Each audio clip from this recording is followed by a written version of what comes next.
morning, everyone. It's good to be with you, and congratulations to you St. Louis fans for winning the Stanley Cup. I know it was hard on David, and David, thank you for sharing those moments. For someone who played in the National Hockey League and watched those things unfold, you wonder how you handle those moments. So they're difficult.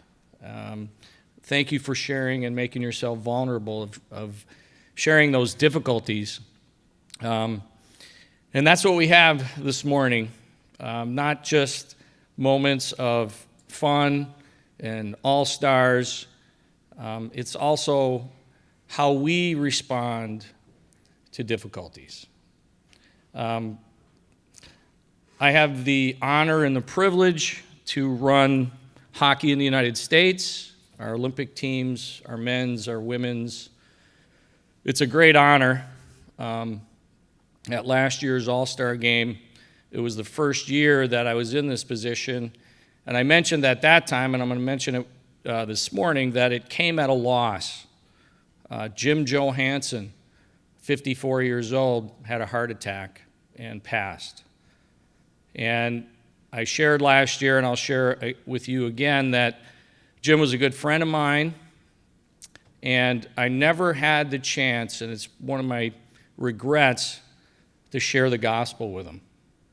So I stand before you today with such an honor and privilege and duty to our country to lead our teams. It's also a duty to share the gospel. And that is my hope today to share with you. I don't want to lose those opportunities.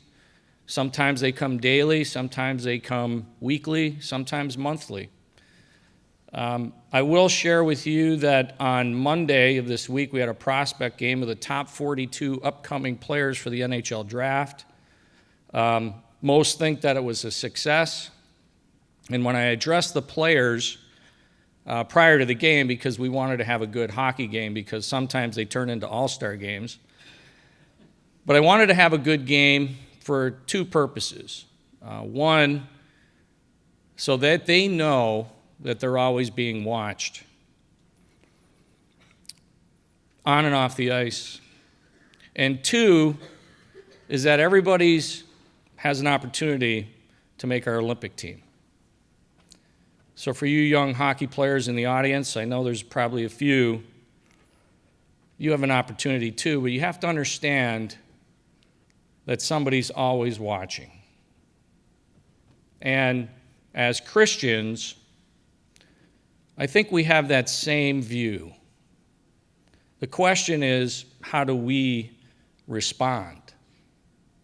How do we respond? For me, I'll set the scene for my life, and it comes to the year of 1992. Had 3 children. At the time, have 4 boys. And some things came into my life that I didn't expect. As Billy mentioned, I won a big award, thought very highly of myself, and sometimes it's hard managing yourself, let alone a career, a family. But people tell you when you get married and have children, you really come together. I'm not so sure that's true, because my wife and I started to grow apart. My brother Frank, who was my hero, who played goal, I wanted to follow in his footsteps, became depressed. And he fell into such a state of depression that he had to be hospitalized, or as better known as institutionalized, and I didn't know that that was normal and that could happen in a family. So my brother's name was Frank. I called the hospital thinking that I could drop my name, that it would have some influence on a doctor. And as I spoke to him, he's like, what's your name again? John Vanbiesbrouck. My brother's Frank. He's in the hospital. He's like, Frank, and he started to turn the pages, and I could hear it over the phone. And I thought to myself, is that what the value of my brother's life has become? A name on a page? So he's like, Frank, yep, can't help him. I was like, well, you're a doctor. Of course you can help me. He said, no, I can't. And I said, well, how come? And he said, because Frank doesn't want to help himself. And I thought to myself, boy, this is a long road. But I went back to my career, my family, and wondered what would happen to Frank. But I called him every day, tried to connect. He was released, thought good things were going to happen. Until one day I got a phone call from my mom, and she's crying on the other end of the phone that Frank had taken his own life. So David talked about loss.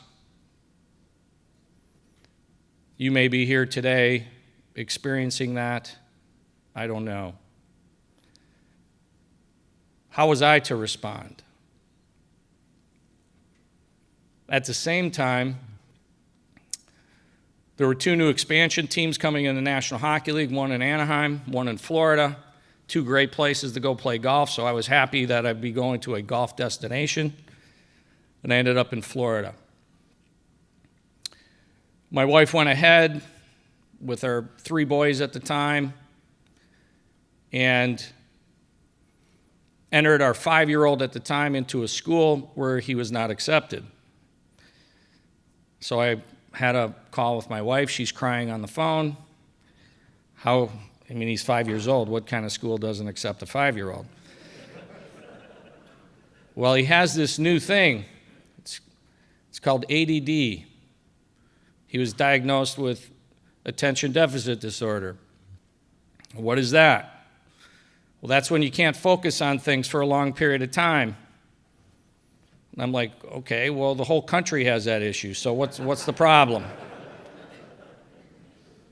She said, no, he has to, either take a pill or find a cure, but we were more of a holistic type of family, so we handled it with food, but we also went to a special school for this called Crossroads. It was a very, very aptly named school, Crossroads. And we had to have this very special thing called counseling. As I stand before you today, I didn't want to go to counseling. That wasn't for me. But as we went to counseling, found out about ADD and all the effects. And as I looked over at my wife, the counselor said, while you're in such pain, how can you be smiling so much?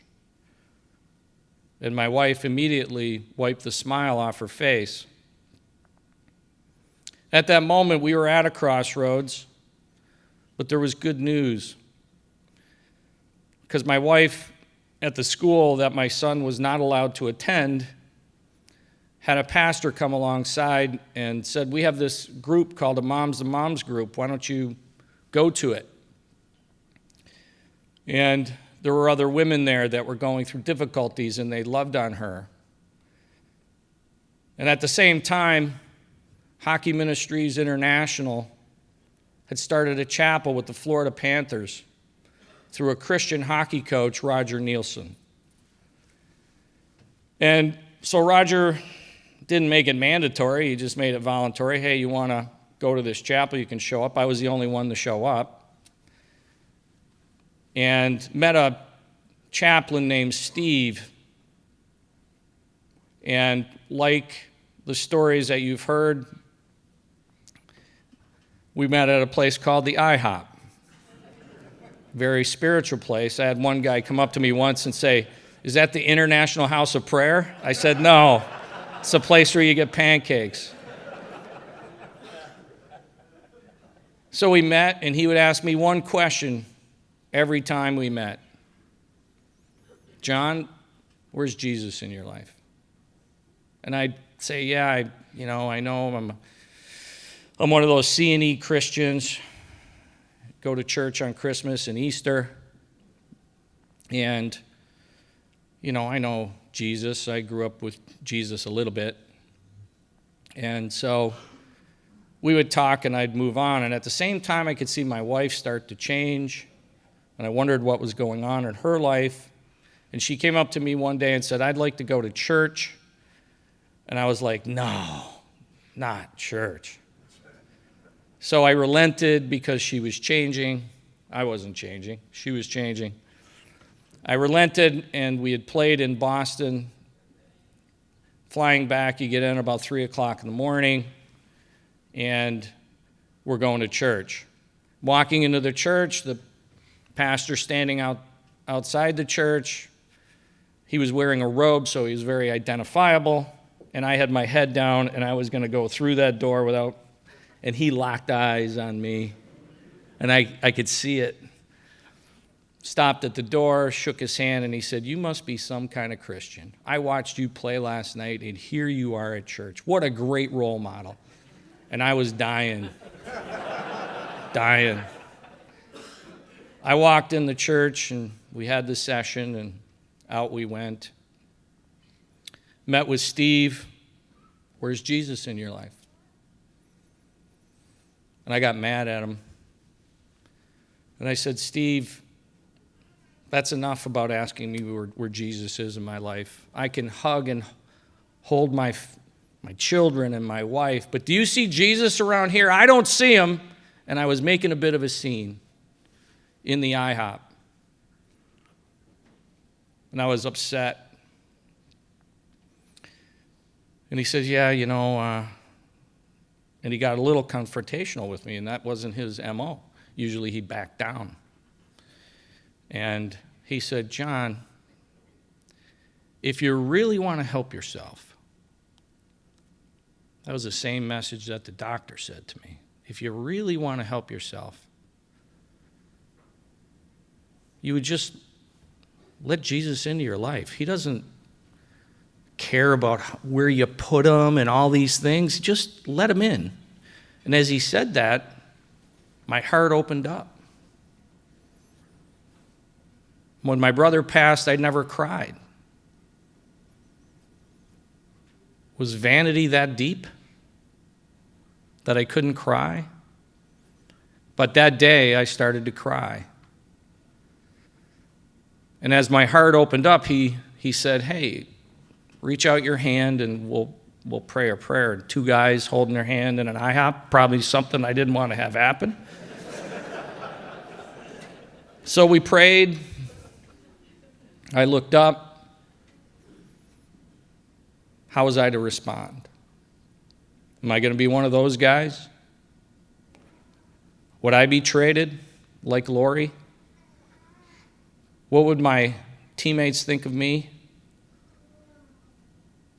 What would my wife think of me? What would my family think of me? How would I respond? Well, as we looked up, there was a waitress there with a jug of coffee, and she said, "Can I pray that prayer too?" And I knew in that moment that this was real, and it was immediate. And as I shuttled out of the IHOP and drove home, I wondered what was I going to say. And I got into the house, and we were off that day, and I was going to help with all the family duties. And I said to my wife, "I have something to tell you." She said, "I have something to tell you too." So we got through the day, put the kids down, sat on the edge of the bed. Have you ever sat on the edge of your bed with your wife and had to declare something? How would I respond? So she said, "You go first." I said, "No, you go first." That's how I responded. Chicken. And she said, "I accepted the Lord Jesus Christ today as my Savior." And I said, "Well, that's amazing, because I did the very same thing." 2 people caught in what's known as marriage only for the love of Christ. We've heard about love today. Only for the love of Christ to reunite. Because that's what love does, right? Jesus tells us that his goal with love is that no one should perish. That's why he came. No one should perish. I'd like to share with you, in the moments I have here before we bring Billy back up, a comment and a story from the Bible. The comment is from Toby Mack, who lost his son recently. And these were the first comments that he said after he lost his 21-year-old boy. We don't follow God because we have some sort of under-the-table deal with him. Like, we'll follow you if you bless us. We follow God because we love him. It's our honor. He is the God of the hills and the valleys, and he is beautiful above all things. How do you respond when you lose a loved one? How do you respond when someone says, "Where's Jesus in your life?" Well, Jesus spent his first mission with 12 dopes. They didn't know what they were. They didn't know if they were going to be on waivers. They didn't know how to respond. So in Matthew 14, in verse 22, Jesus is discipling them. Do you need to be discipled today? Why are you here? Immediately he made the disciples get into the boat and go before him to the other side, while he dismissed the crowds. And after he had dismissed the crowds, he went up on the mountain by himself to pray. And when evening came, he was there alone. But the boat by this time was a long way from land, beaten by the waves, for the wind was against them. And in the fourth watch of the night, he came to them walking on the sea. But when the disciples saw him walking on the sea, they were terrified and said, "It is a ghost." And they cried out in fear. But immediately Jesus spoke to them, saying, "Take heart, it is I. Do not be afraid." Are you getting in the boat? This is a story of faith. How are you going to respond? Peter answered, "Lord, if it is you, command me to come to you on the water." Does anybody know this story? Is it about Jesus walking on the water? Jesus said, "Come." So Peter got out of the boat and walked on the water and came to Jesus. But when he saw the wind, he was afraid. We've heard many stories today about fear. We think we're going to sink. Peter did, because he didn't have faith in the moment. But he grew in his faith because he was discipled. Jesus immediately reached out his hand and took hold of him, saying, "Oh, you of little faith, why did you doubt?" Are you doubting today? Do you need increased faith? Do you need to renew with Jesus today? Do you need to come to him? Do you need to follow? And when they got in the boat, the wind ceased. Doc's told a story of healing. He prays, and there's a response. Sometimes, not always. And those in the boat worshiped him, saying, "Truly, you are the Son of God." In the next moments, we should probably take some time to check how we're going to respond. Because that's why you're here, I believe. And as I bring Billy back up to give an invitation, 3 things to ask you. Will you come? Are you afraid? And how are you going to respond?